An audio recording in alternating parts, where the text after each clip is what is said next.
शुभ प्रभात। गणेश चतुर्थी की आप सभी को बहुत बहुत शुभकामनाएं।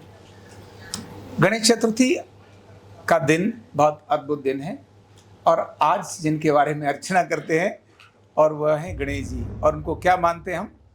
प्रथम पूज्य। क्या मानते हैं? प्रथम पूज्य। दूसरा विघ्नहर्ता। क्या कहते हैं उनको? विघ्नहर्ता। विघ्न विनायक हैं वो, जो कष्ट आने वाले हैं उनको भी दूर करते हैं, है ना।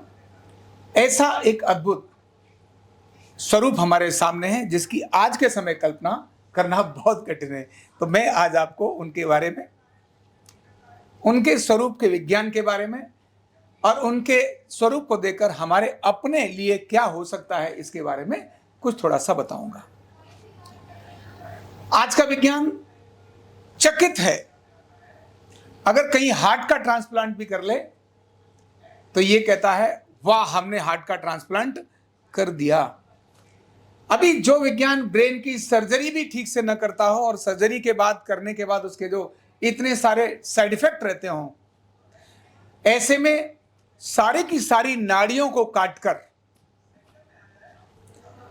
इंसान से इंसान में ट्रांसप्लांट किया जा सकता है, लेकिन पशु का कोई अंग मनुष्य के अंदर प्रत्यारोपण करना, यह आज के विज्ञान की कल्पना से बहुत परे है। और वो भी सिर का प्रत्यारोपण। किसका प्रत्यारोपण? मनुष्य जो है वो द्विपाद है, दो पैरों से चलता है, लेकिन पशु चतुष्पाद है, चार पैरों से चलता है। दोनों की रचना संरचना बिल्कुल अलग है, बिल्कुल अलग है।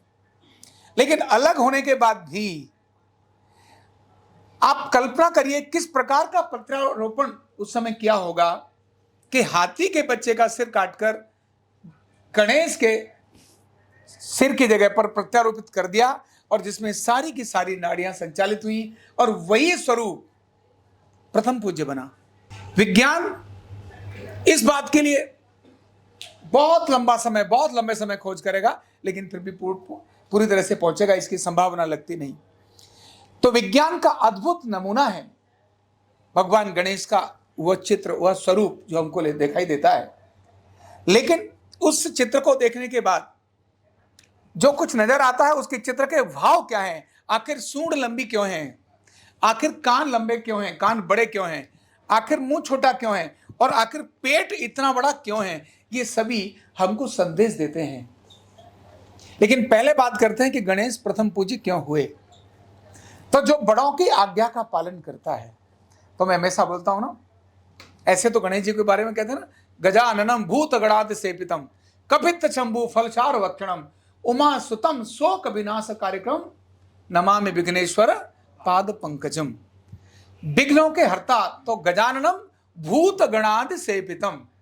गज के जैसा आनन है जिनका, भूतों के द्वारा, यानी इंसान तो पूजित, वो तो बाकी देवता तो पूजा करते ही हैं, इंसान भी, दैत्य भी, भूतगण भी जिसकी क्या करते हो? पूजा करते हो। अद्भुत। देखिए, एक नहीं तो देवताओं के दुश्मन होते हैं दैत्य, वो कहते नहीं, भूतगण भी जिसकी सेवा करते हैं, पूजा करते हैं। कैसे करते हैं? कैसे संभव है? और क्या सच में ऐसा बन सकते हैं? तो दो ऐसे स्वरूप आपको नजर आते होंगे, एक भगवान गणेश और दूसरे हनुमान जी।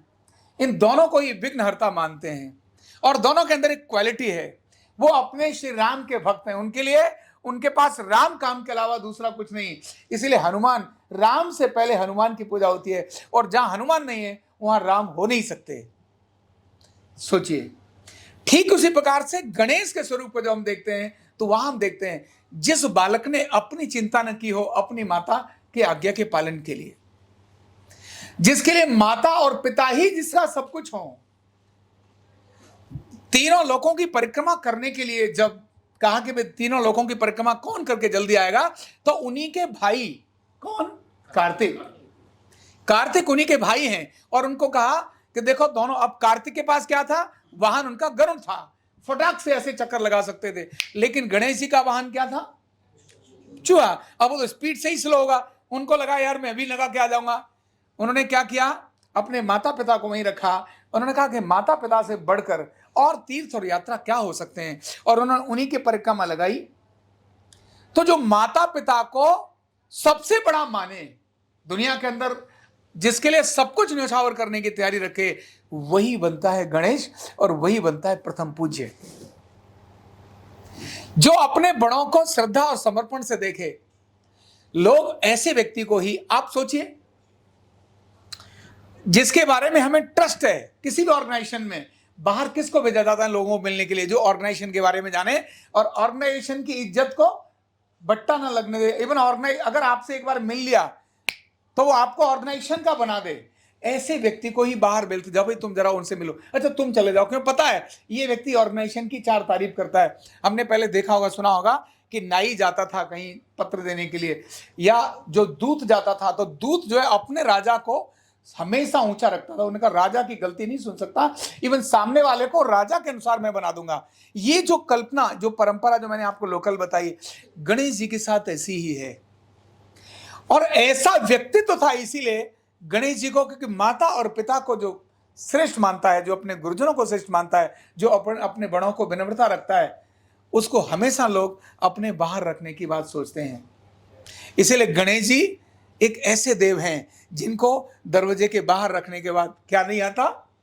कोई विघ्न नहीं आता, कोई विघ्न नहीं आता, क्योंकि वो खुद विघ्नों का विनायक बन जाता है। वो नेगेटिव नहीं सोचता, वो कैसा सोचता है? सिर्फ पॉजिटिव सोचता है, केवल सकारात्मक सोचता है। और जो सकारात्मक सोचेगा, जो समाधान पर काम करेगा, वो विघ्न करता होगा या विघ्न हरता होगा। गणेश के यही स्वरूप को हमको स्मरण करने की आवश्यकता है कि गणेश सॉल्यूशन पर काम करते हैं, गणेश प्रॉब्लम पर काम नहीं करते हैं। और कैसे प्रॉब्लम पर काम करना और कैसे सॉल्यूशन पर काम करना, यह भी आपको ध्यान में कराता हूं। आप उनके स्वरूप को देखिए, जिसके सेंस इतने स्ट्रांग हो। सेंस, मुंह नहीं है लंबा, क्या है लंबी? सूंड। और सूंड क्या है? नाक। और नाक क्या करती है? सूंघती है। डिफरेंट चीजों को सूंघ करके डिसीजन ले ऐसे मस्तिष्क वाला, ऐसी जिसकी सेंस है, सूंघता है, हर चीज की इंफॉर्मेशन उसको रहती है। कान क्या है? सेंस, जो सारी चीजों को बड़ी ठीक से सेंस करता हो, सुनता हो, सब चीजों को सुनता है डिसीजंस को लेने के लिए। लेकिन ऐसी चीजें जिसको बाहर नहीं निकालना, इसके लिए उन्होंने बनाया उदर। कहते हैं ना, इसके पेट में बात पचती नहीं है, बोलते?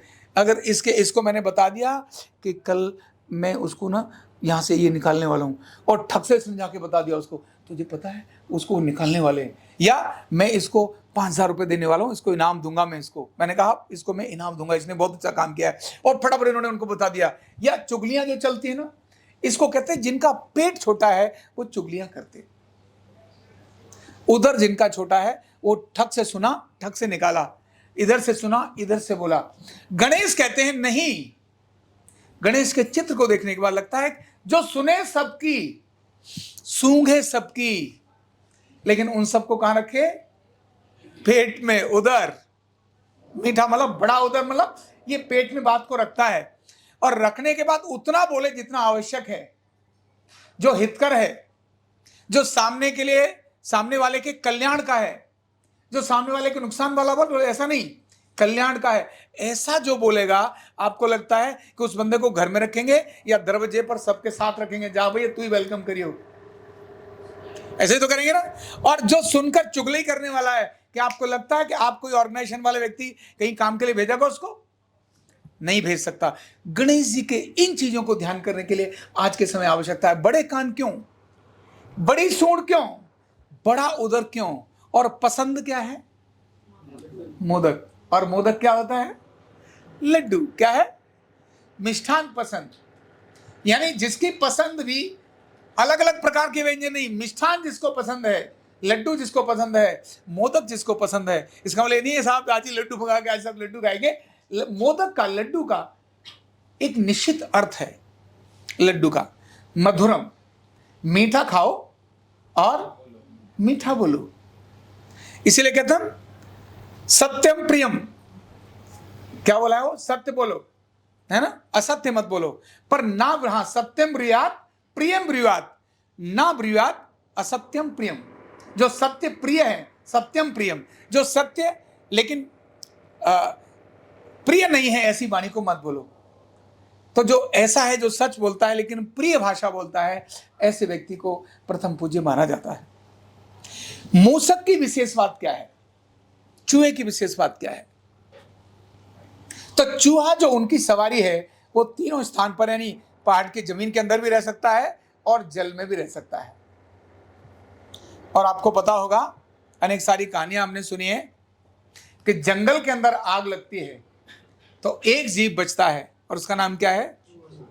चूहा। चूहे की अपने आप में बहुत सारी क्वालिटी हैं, बहुत सारे गुण हैं, इसलिए भगवान गणेश का वाहन भी चूहा बनाया। ऐसे अद्भुत भगवान गणेश जिनका स्मरण केवल चित्र करके नहीं हमको रखना होता है। अभी इन चित्र से जो दूसरी चीज नजर आती है, ऐसा जो दिव्य पुरुष होता है जो बड़ों की श्रद्धा और भावना से उनको श्रद्धा करता है, ऐसा व्यक्ति जब किन्हीं को मिलता है तो वो चार्ज करता है, पॉजिटिव करता है। और उसके स्वरूप की भी अलग से बात है। केवल एक भगवान ऐसे हैं, गणेश जी, जिनके किसी निश्चित स्वरूप की पूजा करने की आवश्यकता नहीं। इतने सरल हैं, इतने सरल हैं। आपके पास गांव में लोटा है तो लोटे को ही एक धागा बांधो और क्या बन गए वो? गणेश पूजन हो गया। उन्होंने कहा भैया लोटा नहीं है तो क्या, थोड़ा मिट्टी की डेली है, गांव के अंदर मिट्टी की डेली पर भी धागा बांधो तो वो क्या बन गए? गणेश जी बन गए। चावल का एक दाना है तो चावल का दाना मान करके भी क्या बन गए? गणेश जी बन गए। कुछ नहीं है तो पत्ता पर ही ऐसे ऐसे कुछ किया तो क्या बन गए? गणेश जी बन गए। यानी कितनी सरलता, कितनी अद्भुत सरलता। इसीलिए वो विघ्नों के विनायक हैं, वो विघ्न उत्पन्न करने वाले नहीं हैं, वो विघ्नों को समाप्त करने वाले हैं। ऐसे श्रेष्ठ, हम सभी के पूज्य, प्रथम पूज्य, हम सभी के लिए प्रेरणा देने वाले भगवान गणेश की आज गणेश चतुर्थी है। हमको स्मरण करना चाहिए उनके गुणों का। केवल मूर्ति को देख करके काम करना नहीं चाहिए, केवल हमारे को उनका स्मरण किसका करना चाहिए? गुणों का। कुछ चीजें जिनको छोड़ना चाहिए। आज गणेश चतुर्थी के दिन हम गणेश जी को अपने घर में लाते हैं, उनकी पूजा अर्चना करते हैं, उनको प्रार्थना करते हैं, उनको नम्रता करते हैं, विनम्रता करते हैं। लेकिन प्रकृति का पोषण की जगह शोषण नहीं करना चाहिए। अगर हम नदी में प्रवाहित करने के लिए जाते हैं गणेश जी को, तो सिंथेटिक मूर्तियों को अपने घर में नहीं लाना चाहिए। अपने को प्रकृति की पोषक मूर्तियों को अपने घर में ला करके उनसे पूजा करना चाहिए। नहीं तो पूजा तो की हमने गणेश की, विघ्न विनायक की, और नदी के अंदर हमने क्या कर दिया? विघ्न कर दिया, नदी को दूषित कर दिया। तो फिर मैं यहां बोलता हूं, जो न्यूरोथेरेपी काम करती है, डिसऑर्डर और ऑर्डर। गणेश का स्मरण करने से, गणेश का जाप करने से चीजें ऑर्डर में आती हैं, इसीलिए हम उनको पूजा करते हैं। जो डिसऑर्डर्स हैं गणेश के पूजन से, वो डिसऑर्डर्स खत्म हो जाते हैं, इसीलिए प्रथम पूजा करते हैं। और ऐसा व्यक्ति जो अपने माता पिता के लिए सर्वस्व देने की तैयारी रखता हो, अपने बड़ों की बात मानता हो, उनके प्रति श्रद्धा रखता हो, उनकी बातों को सुनता हो, उनके दंड को भी भोगता हो। दंड, बड़ों के दंड भोगने के बाद भी दंड ही मिला था गणेश जी को, जिनके कारण से प्रथम पूज्य बने। बाद में धड़ से उड़ा दिया उनका सिर। दंड मिला था परीक्षा के लिए, लेकिन वो परीक्षा में जब पास हुआ तो वह प्रथम पूज्य बन गया। तो ऐसे महान देव, देवों के देव गणेश को हम यहाँ प्रणाम करते हैं, नमन करते हैं और उनकी वंदना करते हैं। उनके स्वरूप के चिंतन को हम स्मरण करते हैं। बहुत बहुत शुभकामनाएं, बहुत बहुत धन्यवाद। न्यूरोथेरेपी का कंप्लीट कोर्स सीखने के लिए जुड़िए हमारे ऑनलाइन ट्रेनिंग प्रोग्राम से और जानिए करीब 100 बीमारियों का इलाज बिना दवा और बिना मशीन के। इस न्यूरोथेरेपी ऑनलाइन ट्रेनिंग प्रोग्राम से आप घर बैठे बन सकते हैं गवर्नमेंट सर्टिफाइड न्यूरोथेरेपिस्ट। रजिस्ट्रेशन के लिए नीचे दिए गए नंबर पर अभी कॉल करें। और हाँ, हमारे वीडियो को लाइक करना, शेयर करना और चैनल को सब्सक्राइब करना बिल्कुल भी ना भूलें। धन्यवाद।